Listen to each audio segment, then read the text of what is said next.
The human service organization BronxWorks has been helping individuals and families improve their economic and social well-being for decades now.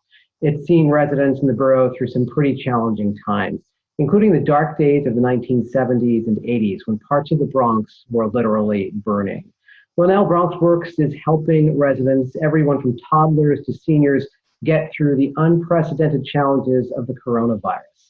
And my name is George Bodarky. I'm the news director of WFUV. We're an NPR affiliate station based in the Bronx. I'm with you as part of a collaboration we have with BronxNet called Bronx Connections. And with me is the executive director of BronxWorks, Eilieen Torres. Eilieen, thank you so much for taking the time to talk with me. Well, thank you for having me. So, what are you up against as an organization right now in the midst of the coronavirus pandemic?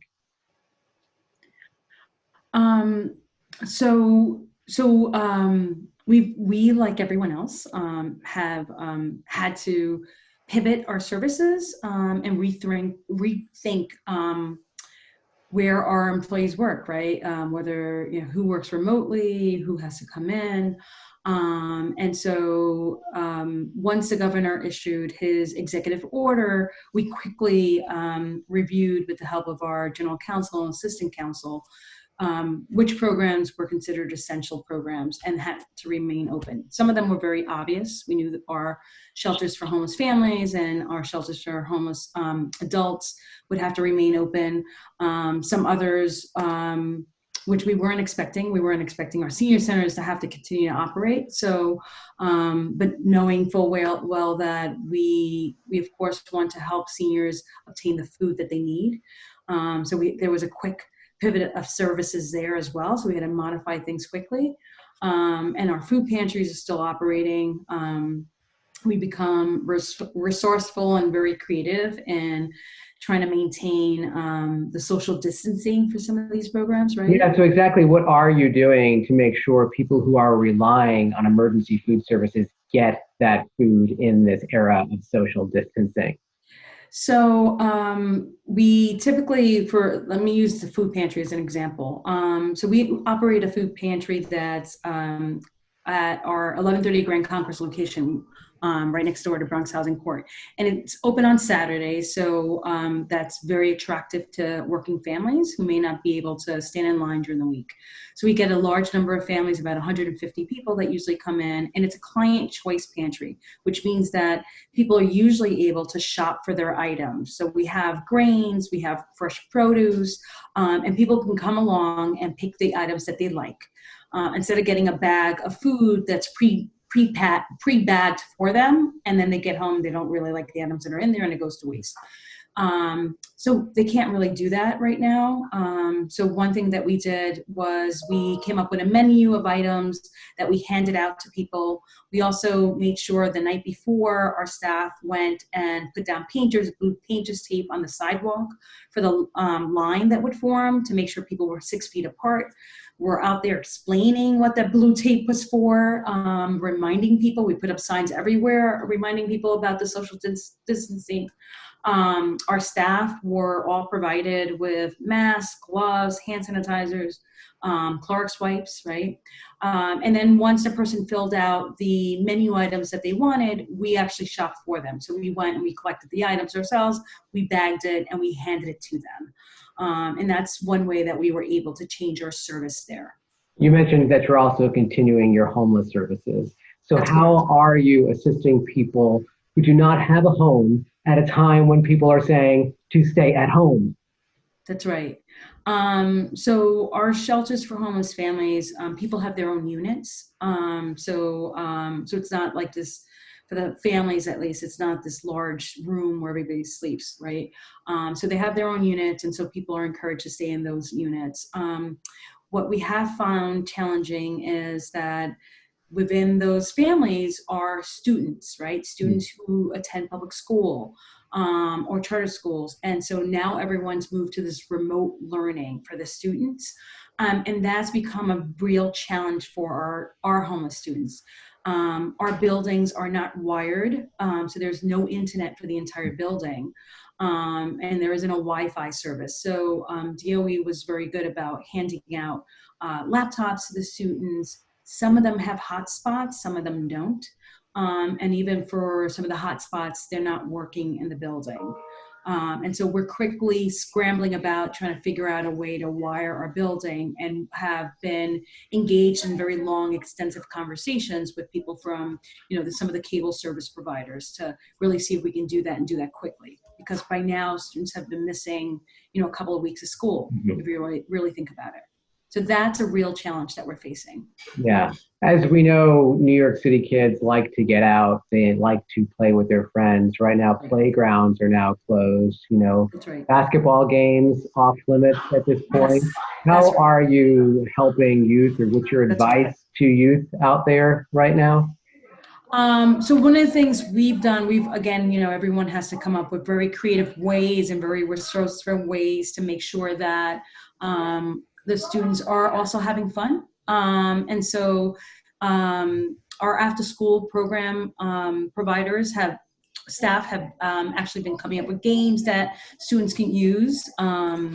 So that's one of the things that we've been doing, and DYCD, Department of Youth and Community Development, that funds some of these programs for us, has been encouraging us to do that, right? So there's been a lot of checks that we've been having, calling the students to find out and the families to find out how things are going with not just a remote learning, but how things are going in the home. How are people keeping occupied? And so we're also looking to try to see if we can come up with a web-based game that we can play with some of the students as well to keep them entertained. You also referenced seniors and making sure seniors are taken care of in your centers. What can you tell us about the efforts there to make sure seniors get what they need, that they're being cared for well? So with our senior centers, we had to quickly move to a model of providing grab-and-go meals. The thing that really is difficult for us is that the centers are based on this whole concept of congregate meals and socialization for the seniors, right? And so we have to move away from that. So we quickly did the grab-and-go meals for the seniors, again, trying to practice social distancing, giving people appointments for when they can come in. But seniors typically like to get there very early. So that's been quite a challenge for us. And now Department for the Aging, which funds our senior centers, has moved to a different model, which is they will actually do the meals themselves, as opposed to, and the meals are dropped off at our senior centers, and then they have a delivery service pick them up and drive them to the seniors' homes. But what we have encountered is that there are a number of seniors who are not connected to our senior centers who are looking for food. And then we also have families that are connected to some of the housing developments where we may provide services, but not necessarily food services like after-school programs or workforce development, who are reaching out to us to say, we do not have food in our home.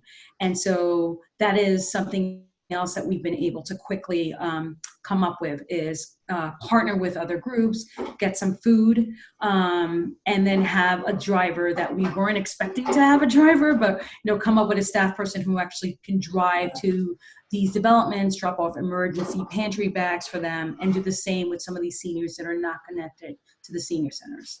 It sounds like, Eilieen, that you are learning some things along the way, and you might walk away from this with some new processes and things in place should you need to employ them, hopefully not, in years ahead.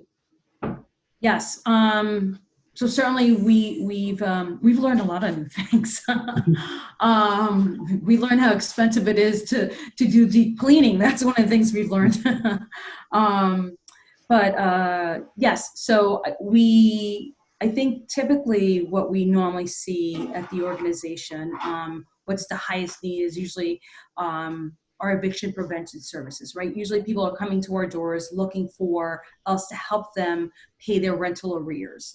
And right now there's a moratorium on the evictions. So I think people don't have a worry for that, but people, what people really need right now are assistance with food, right? Food purchasing, because one, people have lost their jobs, so they're not able to buy food any longer. And two, some people are going to supermarkets and there's nothing left on the shelves. So even if they can get to the supermarket and purchase something, there isn't something there that they can get. And so there's this need that we think we're quickly learning how to navigate that and how to become more of a food service provider during this crisis. And if people want more information or need to contact you, people watching right now, how can they go about doing that? So, so we've set up an emergency fund, and people can go on to our website, www.BronxWorks.org. And they can go onto the website. There's a link to the emergency fund. If they'd like to donate financially, no donations too small. And then if people want to donate any particular items, well, there's, we have young students who are asking for earbuds because now that everyone is squeezed into the home and their siblings are all trying to do remote learning, it's a very noisy household. And so they don't have that necessarily. So, so people who are wishing to donate that would be great. There's also a need for Pampers. And so if people are willing to donate some Pampers, they can go onto our website and see the various locations that they can go to either drop things off or go onto we created an Amazon wish list. They can go onto Amazon and look for the items themselves. So, Eilieen Torres is the Executive Director of BronxWorks. Thank you so much for the work that you do. Thank you. Thank you. Take care.